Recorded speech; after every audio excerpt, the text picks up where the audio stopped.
The following is a sponsored segment from the Higgins Firm. All right, welcome back to Tennessee Mornings. Problems with some Toyota cars has the automaker facing several lawsuits after faulty accelerators causing serious injuries and deaths were reported.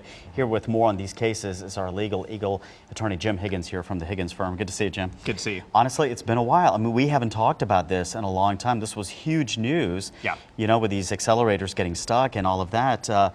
Tell me, what's the latest with this? Well, you know, and that's just the way lawsuits work. They take a long time. So what's happened since we started hearing about these years ago and we saw the video of the lady and heard it, you know, in California and things like that, is there were hundreds of lawsuits filed where people were, like I said, just injured or horrific cases, and those have been in the courts. And what's been happening is experts have been battling over, well, what caused it? Was it driver error, or were these Toyotas really accelerating? And what the cases have come down to are basically the side that's representing these families are saying, you know what, whatever is causing that acceleration, the easy fix was you should have had a system in the Toyota where if you hit the brake, it stops. Other cars have had that for a while. And so that's what these cases have kind of been traveling under, because no expert has been able to agree as to what caused it. Some says it's floor mat, some says it's the driver, some says it's a problem with electronic throttle. And so basically the cases are saying, well, you know what, whatever it is, you ought to stop when it puts the brake on. So all that's happened in one case that out of these hundreds was getting ready to go to trial in Utah, and Toyota just settled that case. They just settled another one where a California highway trooper and his family were killed, a similar accident, and the terms of the amount of that settlement have not been disclosed.